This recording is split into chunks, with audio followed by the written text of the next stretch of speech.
So we've decided for this version of Meet the Welder to actually come down and have a chat with Ian face to face and record it rather than write it up so you can watch it at your viewing. Ian, you're not traditionally a welder, are you, by trade? What do you do for a living? So actually I'm an engineer for Cummins. Been so for 13 years now. Done a lot of like mechanical engineering stuff and whatever at home on the farm, bit of stick welding, all that kind of stuff, but nothing ever as intricate as someone as TIG welding, and especially on like my current drift car. So yeah. Yeah, you're. If you don't know who Ian is, he is actually a drifter who's sponsored by rtechwelding. Yeah. How did you get into motorsport? What was it that drew you to drifting in particular? Well, I've always loved cars. Had my first car actually when I was 11 on the farm. So yeah, that's always been in the blood. But it was actually a friend of mine at Cummins that took me to a drift event. And we knew the organizer of said event who said, come along to our drift school. And we had that a couple of months later. And they said you got a bit of a natural flair for it. So all of a sudden, my really nice car I had at the time was up for sale. I bought myself a 16-year-old Skyline fresh from Japan. Yeah. And 12 years later, here we are.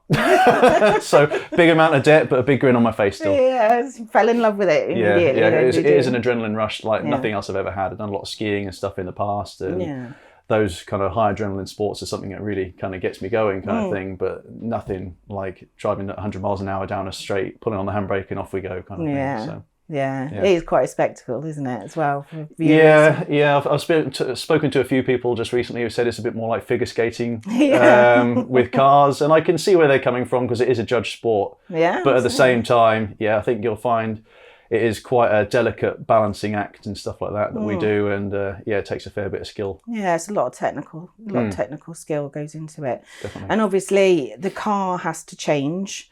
From a normal road car, you have to put all sorts of new things on there to get it to do what it is you need it to do. Exactly. And you decided to do most of that yourself from now on, haven't you? So you've picked up a TIG welder and started to learn. Yeah, so that's one of those things. It's the engineering side is also part of the sport for me. You know, the driving part is fantastic, don't get me wrong, I love that, but also sort of being able to look at a problem, sort of work out the necessary solutions and stuff like that for me to actually try to work on it and then put them into practice. And now even be able to build them myself as well with the fact I've got the welders and stuff like that, and learning the skills to do so sort of makes that even more enjoyable. So it isn't about, only one aspect. It is start to finish. My team helped me a lot.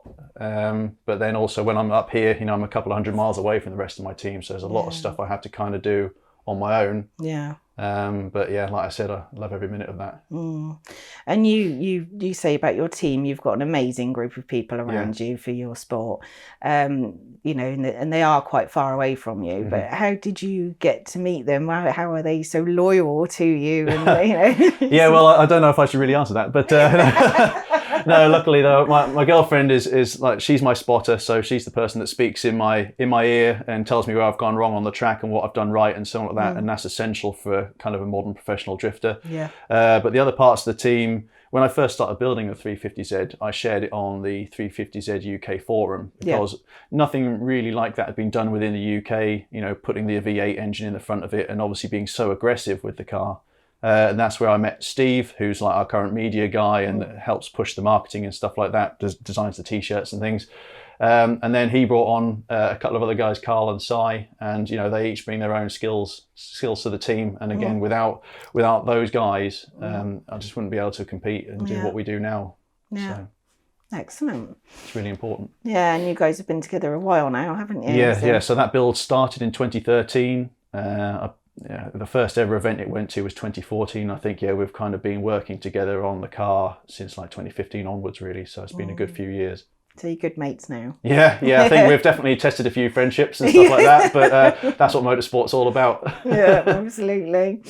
So you don't pick up TIG welding very often, as you don't do it for a living. How do you find, because it takes a lot of seat time to actually learn how to TIG weld. Yeah. How do you cope with getting in and out of dipping in and out of it? Yeah, that one is always a problem. You know, it's one of those things where obviously we're in the off season now. I've got 2 or 3 months of solid like fabrication work that need to be done for aluminium, stainless steel, a mixture of TIG and MIG welding, and it's typical. Like you get towards the end of those couple of months, and you've had the seat time that you need, and you've got everything kind of dialed in, and your mind is ready to go, and then you might put that down for a few months, and then it's that kind of reactivation. But every time I go back to the set, I find that time takes less. You know, so when I initially had the set, it took me ages. I was constantly dipping the tungsten in the rod, and it was a pain in the backside to say the least. But you know, I think we're now making a breakthrough.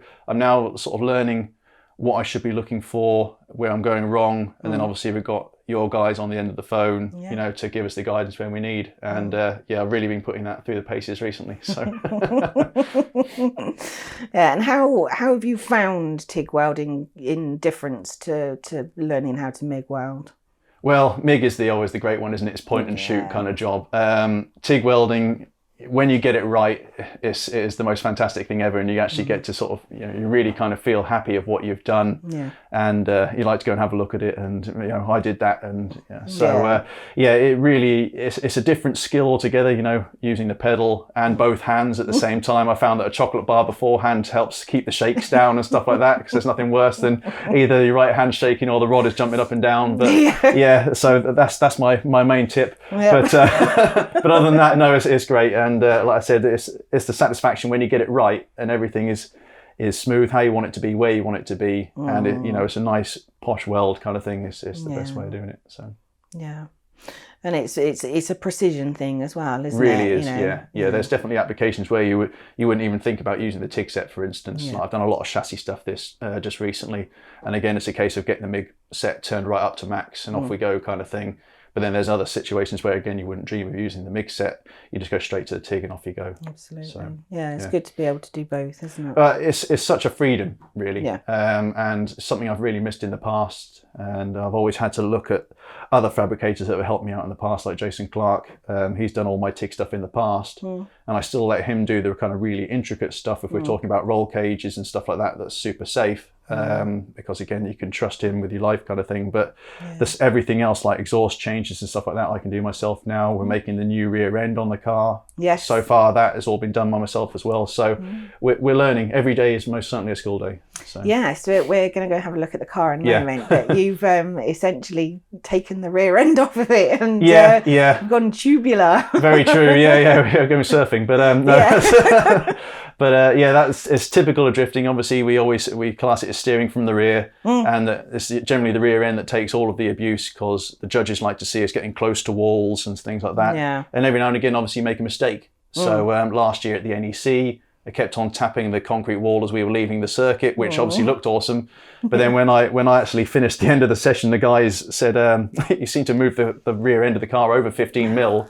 So it was a time then to bust out the angle grinder and take the saw to it, and you know, we've saved a lot of weight by doing so, and hopefully we've actually made the car a bit better again, you know, for the next step. So it's good.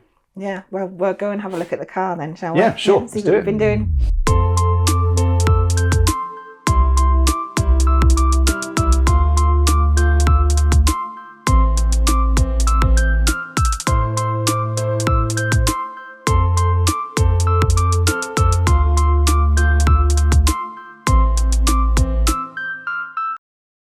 So this is the beast. What's left of her. So this car was written off, and you've obviously given it a brand new lease of life. How much of it is actually still original? I think honestly, probably the only thing left is the roof and probably the wiper blades. I think other than that, I've had a sizable amount of input on it from front to back, inside and out. Obviously, you said earlier about hitting the rear end at the NEC last year. So you decided to cut all that out and make it lighter at the back, and you're putting a radiator in there as well as a cooling system. So what's going on there at the moment? So as we were just going before, like I kept on hitting the wall at the NEC, which has rippled the boot. So that was, we knew we always had to make this change to the car. And the trouble was, it was always about the finances and the time to do such a thing, because it obviously takes a lot of time and money to do it. So it seemed like the obvious opportunity now to do so. And like you just touched on there, moving the cooler pack from the front to the rear, although it seems a bit sort of backwards in a way, obviously we very rarely have air sort of being forced through the front of our cars anyway. So having it in the rear means we can put sort of natural mechanical grip over the sort of rear axle. And also with the correct ducting and pipe work and stuff like that, you know, we can keep it as cool, if not better, because we've got more volume of coolant in the car, and it gets things out of the danger zone. So, you know, although it's at the back, it'll be within the main sort of structure of the car.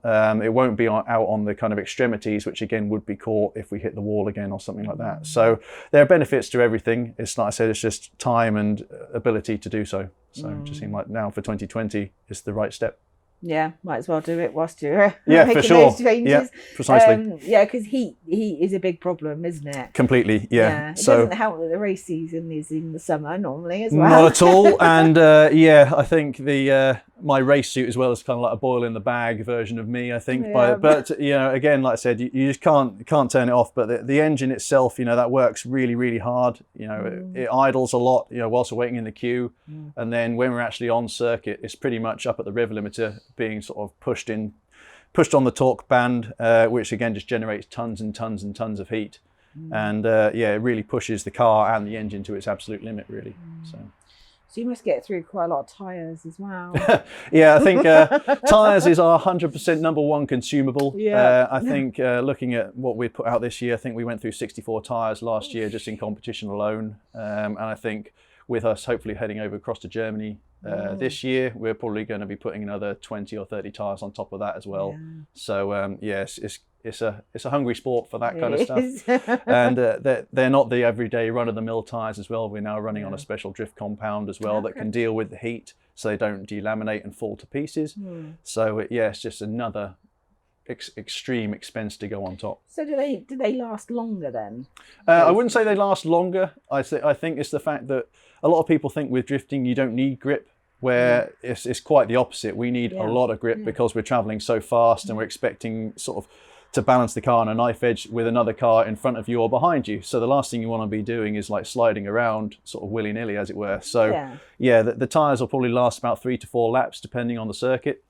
That's a pair would be gone from brand new to dead in that time. But yeah, like I said, that we can guarantee though we get the sort of consistent grip from start to finish on that. Yeah, because it's more about controlling. 100%. Yeah, than actually, as you say, willy-nilly. Yeah, just sliding around all over the place. Precisely. There's nothing worse than like being on ice and you're completely out of control. Yeah. Where we'll go into a corner and like 99% of the time, you know, we know exactly where the car is going to go at that high speed and you know, be able to pull it back and expect the car to grip up. Yeah. So. Yeah. Excellent. Yeah. So what's the plan for 2020 then when the car's finished? Right, yeah, so first BDC event is only a couple of months away. So as you can see, I've definitely got my work cut out. I think I will be calling on the boys to come up and give me some assistance. But an engine in the car. Yeah, engine in the car would definitely be a good start. Yeah, actually, and the subframe shouldn't be just there. But it's not the best place. No, true enough. But yeah, this year is going to be a busy one for us. I'm really looking forward to it. We're going to try and do the full championship again this year. So last year we took a bit more time to go and do shows and demonstrations as well as the championship. This year also we're hopefully going to push it into Germany, so we're going to start going to Europe, which will be great. We've got a couple of events we've got hoping to come up in that one. So you're going to the Nürburgring? Yeah, Nürburgring should be one of them. That one is definitely one of those places I've always wanted to go and never driven it myself. Adele has taken me in her car before and I've loved it.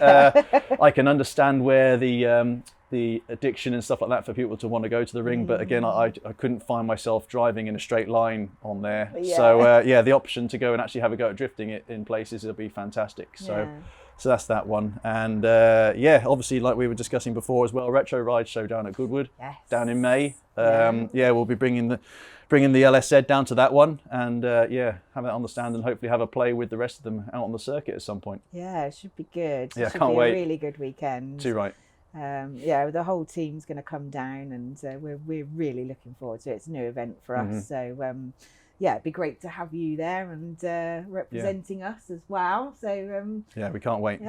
Yeah, it should be good. Well, thank you so much for your time today, Ian. No problem. I know you've taken time out of work again Yeah. for us, and welcomed us to your lovely home. So thank you very much for having us, and we look forward to seeing you probably be in May next time we see you. Yeah, true enough. Well, it's been a pleasure, and I really thank you and all of the Rtech team for the support that you've given me, and yeah, it makes the world of difference. Again, it wouldn't be possible without your support and so on. So yeah, looking forward to it.